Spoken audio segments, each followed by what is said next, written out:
వందనాలండి. ఎలా ఉన్నారు? బాగున్నారా? ఈ దినాన్న దేవుని యొక్క వాక్య ప్రకారం మనం చూసుకున్నట్లయితే దేవుడు మనతో మాట్లాడుతూ ఉన్నాడు అనమాట అండి. దేవుడు మనల్ని దీవించాలన్నా, ఆశీర్వదించాలన్నా, అభివృద్ధి చేయాలన్నా, మనందరినీ కూడా ఒక ఉన్నతమైన స్థితిలో ఉంచాలన్నా కానండి, మనం ఎలా జీవిస్తామో ఒకసారి ఆలోచన చేసుకోవాలి. మంచిగా జీవిస్తున్నామా, చెడ్డగా జీవిస్తూ ఉన్నామా ఒకసారి ఆలోచన చేసుకోవాలన్నమాట అండి. అలాగే మనం ఏ విధంగా నడుస్తున్నాం, భూమి మీద మంచిగా నడుస్తూ ఉన్నామా, చెడ్డగా నడుస్తున్నామా, మన నడత ఎలా ఉంది ఒకసారి మనం ఆలోచన చేసుకోవాలన్నమాట అండి. మన ప్రవర్తన విషయంలో జాగ్రత్తగా చూసుకోవాలి. మన ప్రవర్తన ఎలా ఉంది, మంచిగా ఉందా, చెడ్డగా ఉందా ఒకసారి మనం ఆలోచన చేసుకోవాలన్నమాట అండి. అలాగే మన మాట తీరు ఎలా ఉంది, మంచిగా మాట్లాడుతూ ఉన్నామా, చెడుగా మాట్లాడుతూ ఉన్నామా, మనం ఏ విధంగా మాట్లాడుతూ ఉన్నాం అనేది ఒకసారి మనము ఆలోచన చేసుకోవాలన్నమాట అండి. ఇలా జీవిస్తే మనందరినీ దేవుడు ఉన్నతమైన స్థితిలో ఉంచడానికి దేవుడు కృప చూపుతాడనమాట అండి. మోస్ట్ ఇంపార్టెంట్ ఏంటంటే అండి, నీతి అనేది నీతిగా నడుచుకోవాలి, నీతిగా జీవించాలి, నీతిని అనుసరించి జాగ్రత్తగా ఉండాలని చెప్పేసి దేవుడు తన పరిస్థితి లేకుండా చదివిస్తున్నాడు అనమాట అండి. ఎవరైతే ఈ విధంగా జీవిస్తూ ఉంటారో వాళ్ళందరినీ కూడా దేవుడు ఒక ఉన్నతమైన స్థితిలో ఉంచి చక్కగా వాళ్ళ జీవితాల్ని ఆశీర్వాదకరంగా ఉంచుతారనమాట అండి.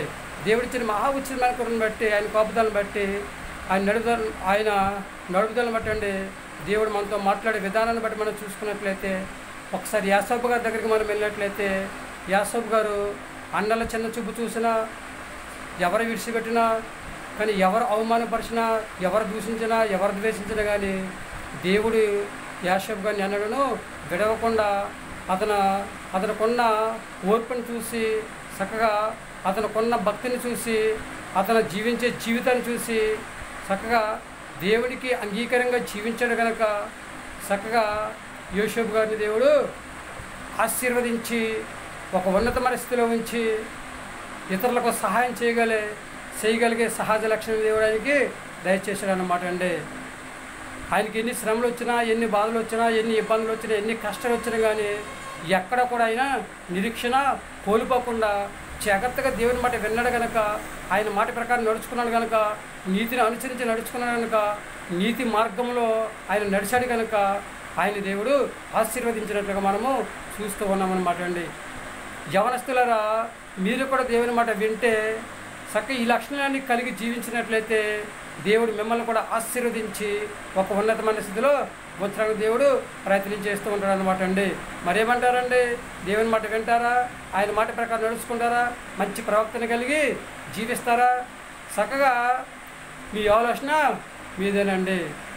నేను దేవుని మాట వింటానండి, దేవుని మాట ప్రకారం నడుచుకుంటానండి, చక్కగా మంచి ప్రవర్తన కలిగి జీవించి, మంచి లక్షణాలు కలిగి జీవించి, దేవుని యొక్క ఆశీర్వాదాన్ని సంపాదించుకుని, దేవుడిచ్చే సహాయాన్ని పొందుకుని, భూమి మీద మంచి ఆరోగ్యం కలిగి హాయిగా జీవిస్తానని చెప్పేసి ఎవరైతే అంటూ ఉంటారో వాళ్ళందరూ కూడా తలలు వంచండి, చిన్న ప్రార్థించేద్దాం. మహాపరిషణ పనులకు తండ్రి, నీ ఘనమైన పదవులు ఎక్కలేని స్తుతిస్తుంది ప్రభా. బిడ్డలందరూ కూడా దీవించండి, ఆశీర్వదించండి ప్రభా. ఈ కొన్నాళ్ళు తండ్రిస్తుంది ప్రభా. ఎవరైతే తండ్రిస్తోతుంది ప్రభా, చక్కగా తండ్రిస్తుంది ప్రభా, నీతిని అనుసరించి నడుచుకుంటారో తండ్రిస్తుంది ప్రభా, వాళ్ళందరినీ కూడా దీవించే దేవుడు, ఆశీర్వదించే దేవుడు, అభివృద్ధి చేసే దేవుడు ప్రభా. నీకు వందనాలు.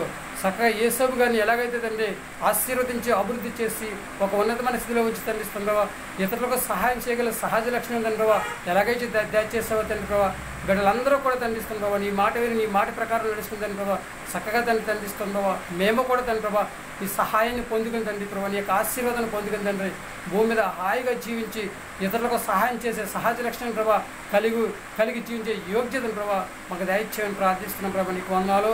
మా అందరిని కూడా దీవించండి, ఆశీర్వదించండి. సర్వశిష్యులు ప్రతి ఒక్కరిని కూడా జ్ఞాపకం చేసుకుని ఎవరికి కావాల్సిన సహాయం దయచేసి చక్కగా తండ్రి ప్రభా మంచి ఆరోగ్యం దయచేసి భూమి మీద హాయిగా జీవించే యోగ్యతను సంపాదించుకునే స్థితిని ప్రభా, జీవించే స్థితిని ప్రభా దయచేయమని మా ప్రార్థన ఆలకించండి. మా ప్రార్థన ప్రతిఫలం దయచేయమని మా కొరకు తొలగరాని యేసుక్రీస్తు ప్రశ్న నమ్మల్ని వేడుకుంటున్నాము తండ్రి. ఆమేన్. అందరికీ వందనాలండి. తిరిగి దేవుని ఆశీర్వాదం మీకు తోడుకున్నది గాక, దేవుడు మిమ్మల్ని దీవించి ఆశీర్వదించిన గాక. దేవుడిచ్చిన మహా ఉచితమైన కృపను బట్టి మన దేవుని పిల్లలము కనుక చక్కగా దేవునికి అంగీకారంగా జీవిద్దామా, దేవుని ఎదుట నిలిచి ఆరాధన సంపాదించుకుందామా, దేవుని ఎదుట నిర్దోషిగా ఎంచబడదామా, దేవుని దృష్టిలో న్యాయమైనది చేద్దామండి.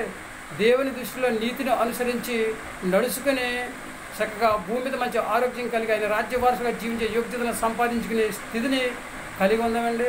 ఏమంటారు? ఈ ఆలోచన ఇది చిన్నలు, పెద్దలు, యవనస్తులు, వృద్ధులు ప్రతి ఒక్కరు కూడా దేవుని మాట వినండి, ఆయన మాట ప్రకారం నడుచుకోండి, ఆయన ఇచ్చే ఆశీర్వాదాన్ని సంపాదించుకోండి, భూమి మీద హ్యాపీగా జీవించే యోగ్యతను సంపాదించుకునే స్థితిని కలిగి ఉండండి. ఏమంటారు?